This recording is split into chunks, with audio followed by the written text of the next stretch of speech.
Please subscribe Sadhguru Sai Creations.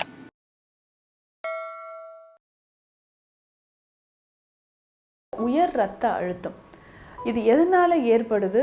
இதில் ஏற்பட்டால் மருந்துகள் காலம் முழுவதும் எடுத்தே ஆகணுமா? பொதுவாக இது சித்த மருத்துவ முறைப்படி இது எந்த கண்ணோட்டத்தில் நம்ம பார்க்குறோம், எந்த மாதிரி சிகிச்சைகள் கொடுக்குறோன்றது ரொம்ப முக்கியம். ஸோ அப்போ நாடி பார்க்கும்போது எந்த அளவில் இது இருக்குன்றதை நம்ம தெரிஞ்சுட்டு அதற்கேற்ற மாதிரியான உணவு முறைகள் ஒரு வாட்டி 2 வாட்டி பிபி செக் பண்ணிவிட்டு அப்போது ஸ்டார்ட் பண்ணுங்க. 4-5 வருஷமாக சாப்பிட்டுட்ருக்குறேன், இடையில செக் பண்ணிங்களா? இல்லை எப்போவாவது செக் பண்ணுவேன். 1 மந்த் நீங்கள் வந்து வீக்லி ஒன்ஸ் பிபி செக் பண்ணிவிட்டு எனக்கு இன்ஃபார்ம் பண்ணுங்கள். அதுக்கப்புறம் வேணும்னா நம்ம பிபி டேப்லெட்ஸ் எடுத்துக்கலாம். சரியான உணவு, போதிய அளவு உறக்கம், சரியான உடற்பயிற்சி. ப்ரெஷர் ஏன் அதிகமாகுது? ரத்த ஓட்டம் போயிட்டே இருக்கும்போது அங்கே ஏதாவது நமக்கு வந்து பிளாக்ஸ் இருக்குன்னு வச்சுக்கோங்களேன், கொதிக்க வச்சு இந்த கஷாயம் மாதிரி எடுத்துகிட்டு வரணும். ஒரு நாளைக்கு ஒரு வேளை எடுத்தால் கூட போதும். ஏன்னா சில மூலிகைகளும் உடற்பயிற்சிகளும் நம்ம ஃபாலோ பண்ணிவிட்டு அதுக்கப்புறமும் நமக்கு பிளட் ப்ரெஷர் இருக்குது, பிற நோய்களோடு சேர்ந்து நமக்கு பிளட் ப்ரெஷர் இருக்குன்னா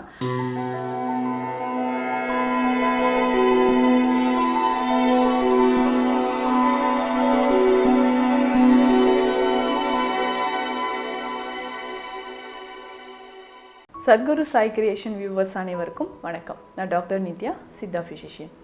பிளட் ப்ரெஷர், இந்த உயர் இரத்த அழுத்தம் இது எதனால் ஏற்படுது? இதில் ஏற்பட்டால் மருந்துகள் காலம் முழுவதும் எடுத்தே ஆகணுமா? இல்லை இதில் ஈஸியாக நம்ம வந்து சில ஹெர்ப்ஸ் யூஸ் பண்ணி ரெடியூஸ் பண்ணிக்க முடியுமா? பொதுவாக நம்ம உடலில் ஏற்படக்கூடிய சில நோய்கள் நம்மளுடைய உணவு பழக்கம், மனநிலையை சார்ந்து வரக்கூடியது தான். அந்த மாதிரி தான் பிபின்னு சொல்கிறோம்.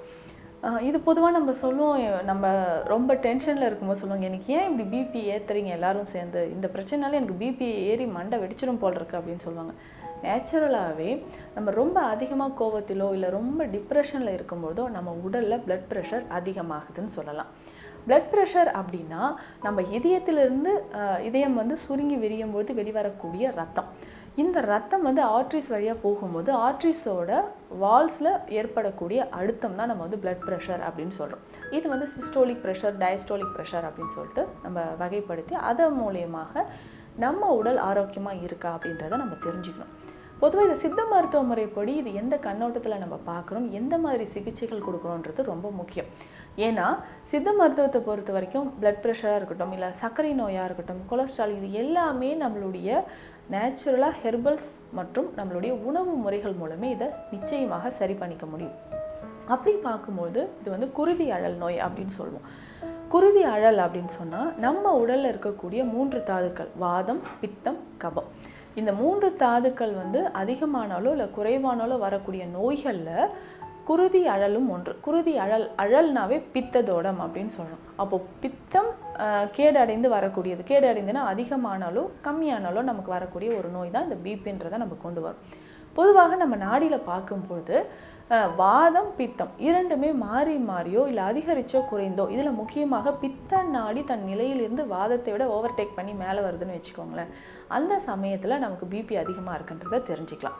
ஸோ அப்போ நாடி பார்க்கும்போது எந்த அளவில் இது இருக்குன்றதை நம்ம தெரிஞ்சுட்டு அதற்கேற்ற மாதிரியான உணவு முறைகள், மூலிகைகளை நம்ம சேர்த்து எடுத்தோம்னா ரொம்ப எளிமையாக இந்த பிளட் ப்ரெஷரை குறைக்க முடியும். நான் முன்னரே சொன்ன மாதிரி இந்த மன அழுத்தம் நிறைய பேருக்கு இருக்கக்கூடிய இந்த டிப்ரெஷன்னால் பிளட் ப்ரெஷர் நிச்சயமாக அதிகமாகும். ஸோ ரொம்ப கோபமாக இருக்கிறோம், இல்லை ரொம்ப ஆன்சைட்டி ஃபியர், பயத்தில் இருக்கிறோம், படபடப்பாக இருக்கிறோம், இந்த சமயங்களில் நமக்கு பிளட் ப்ரெஷர் அதிகமாகும். அதை தொடர்ந்து பார்த்தோம்னா தூக்கமின்மை பிரச்சனை நீண்ட நாட்களாக இருந்துச்சுன்னா இதை தொடர்ந்து நமக்கு கல்லீரல் பாதிப்படைந்து, பித்தம் அப்படின்னாவே நமக்கு தெரியுங்க, கல்லீரலில் தான் நமக்கு செக்ரீட் ஆகுது. கல்லீரலில் இந்த கால் பிளாடரில் வந்து அது ஸ்டோர் ஆகிட்டு அப்பப்போ நமக்கு டைஜஷனுக்கு வெளியில் வருது, உடலோட இயக்கத்திற்கு அது பயன்படுத்திக்கப்படுது. ஸோ அந்த மாதிரி இருக்கும்போது தூக்கமின்மையால் டைரெக்டாக நமக்கு வந்து லிவர் அஃபெக்ட் ஆகும்போது பித்தத்தோட செக்ரீஷன், அது பித்தம் உற்பத்தி ஆகிறது வந்து குறைஞ்சிக்கிட்டே வருது. இந்த காலகட்டத்தில் தான் நமக்கு என்ன ஆகுதுன்னா பிபி அதிகமாகுது அப்படின்றத நம்ம தெரிஞ்சுக்கலாம். அதுக்கப்புறம் வந்து பார்த்தோம்னா ஹெரிடிட்டி வந்து ரீசன் ஒரு சிலருக்கு வரலாம். என்னுடைய பேரண்ட்ஸ்க்கு இருந்தது, எனக்கும் பிளட் ப்ரெஷர் இருக்குது, நான் வந்து ஒரு 30 வயசுலேருந்தே பிபிக்கான மாத்திரை சாப்பிட்டுட்ருக்கேன் அப்படின்னு சொல்லுவாங்க. இன்னும் நிறைய பேர் பண்ணுற தவறு என்னென்னா, ஒரு வாட்டி 2 வாட்டி பிபி செக் பண்ணிவிட்டு அப்போது ஸ்டார்ட் பண்ணுங்க, 4-5 வருஷமாக சாப்பிட்டுட்ருக்குறேன், இடையில செக் பண்ணிங்களா? இல்லை எப்போவாவது செக் பண்ணுவேன். அந்த மாதிரி தவறு யாராவது செஞ்சிங்கன்னா அது மாதிரி செய்யாதீங்க. ஸோ ஃபஸ்ட்டு நமக்கு பிளட் ப்ரெஷர் இருந்துச்சுன்னா, எனக்கு பிளட் ப்ரெஷர் அதிகமாக இருக்குது, இதற்கான மருந்துகள் தேவை அப்படின்னு எப்போ நம்ம தீர்மானிக்கணும்னா, 1 மாதம் இல்லை 40 நாள், நம்ம 30லேருந்து 40 நாள் டைம் எடுத்துக்கோங்க. வாரத்துக்கு ஒரு முறையோ இல்லை 4 நாட்களுக்கு ஒரு முறையோ நம்ம வந்து பிபி செக் பண்ணிகிட்டே வரணும். அதை வந்து நோட் பண்ணிகிட்டே வாங்க. ஸோ நான் ட்ரீட்மெண்ட் பண்ணக்கூடிய பேஷண்ட்ஸ்க்கு வந்து நம்ம செக் பண்ணும்போது பிபி அதிகமாக இருந்துச்சுன்னா கிடையாது, 1 மந்த் நீங்கள் வந்து வீக்லி ஒன்ஸ் பிபி செக் பண்ணிவிட்டு எனக்கு இன்ஃபார்ம் பண்ணுங்கள். அதுக்கப்புறம் வேணும்னா நம்ம பிபி டேப்லெட்ஸ் எடுத்துக்கலாம். அது வரைக்கும் இந்த மாதிரியான டயட்டை வந்து ஃபாலோ பண்ணுங்கன்னு தான் சொல்வேன். ஏன்னா அந்த 30லேருந்து 40 நாட்கள் தொடர்ந்து நம்ம பிபி செக் பண்ணிக்கிட்டே வந்தோம்னா, இடையில ஒரு 4 நாட்களுக்கோ 5 நாட்களுக்கு ஒரு முறை நம்ம செக் பண்ணிட்டு வந்தோம்னா, அப்போது நமக்கு சிஸ்டோலிக் ஒரு டயஸ்டோலிக் ப்ரெஷர் அதிகமாக இருக்கும் பட்சத்தில் அதுக்கான மருந்துகள் தேவை அப்படின்றத நம்ம பார்த்து எடுத்துக்கலாம். அப்போது மருந்துகளுக்கு முன்னாடி நம்ம செய்யக்கூடிய சில மாற்றங்கள் என்னென்னா, சரியான உணவு, போதிய அளவு உறக்கம், சரியான உடற்பயிற்சி, போதுமான அளவுக்கு உடற்பயிற்சி, இதை நம்ம ஃபாலோ பண்ணாவே மருந்துகள் இல்லாமல் பிளட் ப்ரெஷரை நம்ம கண்ட்ரோல் பண்ணிக்க முடியும். அப்போது சரியான உறக்கம், உணவில் வந்து பார்த்தோம்னா ஆயில் ஐட்டம்ஸ், ஸோ அதிகமான எண்ணெய் சத்துக்களோ இல்லை கொழுப்பு சத்துக்கள் நிறைய இருக்கக்கூடிய உணவுகளோ கொஞ்சம் தவிர்த்தல் நலமாக இருக்கும். அதேமாதிரி ஆல்கஹால் ஸ்மோக்கிங் ஹேபிட் இருக்குது. ஸோ லேட் நைட்டில் நான் வந்து நல்ல மீல்ஸ் நிறைய சாப்பிட்றேன், இல்லை ஒர்க் அவுட்ஸ் பண்ணிகிட்ருக்கிறேன், நைட்டில் நிறைய பேர் வந்து ஒர்க் அவுட்ஸ் பண்ணுவாங்க. இந்த மாதிரி ஹேபிட் இருந்தால் இதையும் தவிர்த்துக்கோங்க. ஸோ இது எல்லாமே நம்ம ஃபாலோ பண்ணிட்டு வரணும்.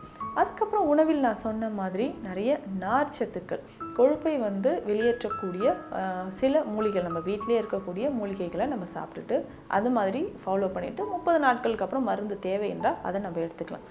முக்கியமாக சித்த மருத்துவத்தில் இந்த பிளட் ப்ரெஷரை குறைக்கணும்னா சில மூலிகைகளை நம்ம வந்து எடுத்துகிட்ருக்குறோம். அந்த வகையில் பார்த்தோம்னா சர்பகந்தா அப்படின்ற ஒரு மூலிகை, இது பரவலாக கொடுக்கப்படுது. மருத்துவர் அறிவுரைப்படி இதை நம்ம எடுத்துக்கலாம். இந்த மூலிகை வந்து வேறு நம்ம மருந்தாக பயன்படுத்துகிறோம்.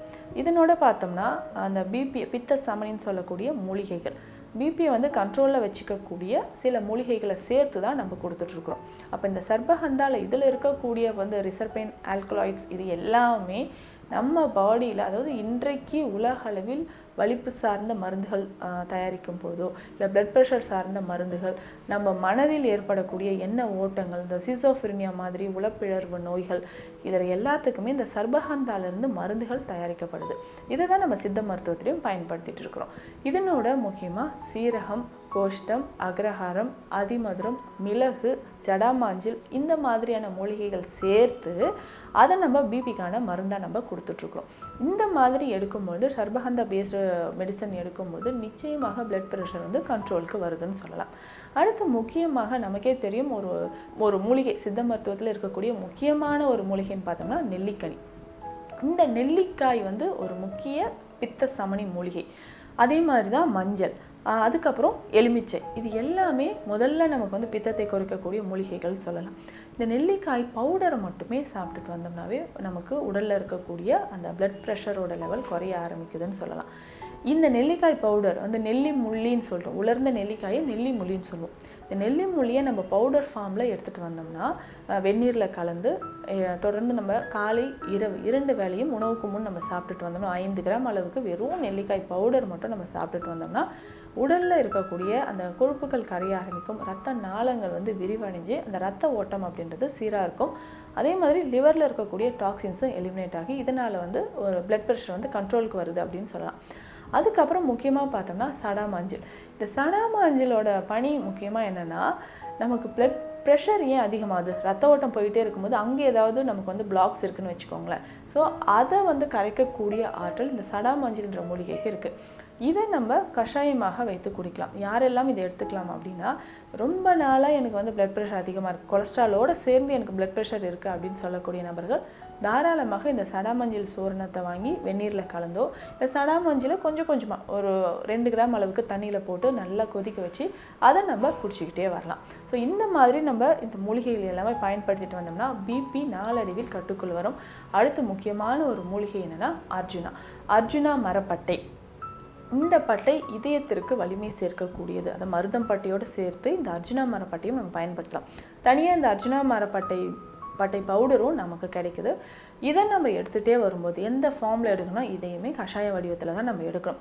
ஸோ இதயம் தொடர்பான பிரச்சனைகள் இருக்கிறவங்க, ஹை பிளட் ப்ரெஷர் இருக்கிறவங்க எல்லாருமே இந்த அர்ஜுனா மரப்பட்டையை வந்து கொதிக்க வச்சு இந்த கஷாயம் மாதிரி எடுத்துகிட்டு வரணும். ஒரு நாளைக்கு ஒரு வேளை எடுத்தால் கூட போதும். ஏன்னா இதில் இருக்கக்கூடிய ஆல்கலாய்ட்ஸ் நம்மளுடைய ஹார்ட், அதாவது கார்டியாக் மசில்ஸ் வந்து ஸ்ட்ரென்தன் பண்ணும்.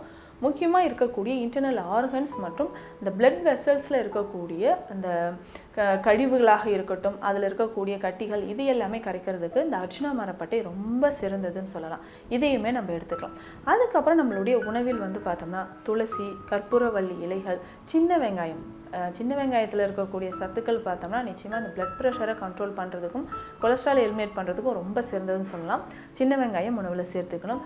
இஞ்சி, பூண்டு, இது எல்லாமே உணவில் அடிக்கடி நம்ம சேர்த்துட்டு வரணும். இது எல்லாமே அதிகமாக சேர்த்துட்டு வரும்பொழுது போதுமான அளவு உறக்கமும் உணவும் இருந்துச்சு அப்படின்னா நம்ம பிபி நிச்சயமாக கண்ட்ரோலுக்கு வந்துடும். ஸோ ஆரம்ப காலகட்டத்திலேயே எனக்கு பிளட் ப்ரெஷர் இருக்குது, இமிடியேட்டாக நான் டேப்லெட் ஸ்டார்ட் பண்ணிட்டேன் அப்படின்ற ஒரு நிலை வேண்டாம். ஒரு மந்த் வெயிட் பண்ணி அதை செக் பண்ணி பார்த்துட்டு சில மூலிகைகளும் உடற்பயிற்சிகளும் நம்ம ஃபாலோ பண்ணிவிட்டு அதுக்கப்புறமும் நமக்கு பிளட் ப்ரெஷர் இருக்குது, பிற நோய்களோடு சேர்ந்து நமக்கு பிளட் ப்ரெஷர் இருக்குன்னா அதற்கேற்ற மாதிரியான சித்த மருந்துகளும் எடுத்துக்கலாம். ஸோ இந்த பதிவு உங்களுக்கு நிச்சயமாக பயனுள்ளதாக இருக்கும்னு நம்புகிறேன். மீண்டும் அடுத்த பதிவில் சந்திக்கலாம். நன்றி.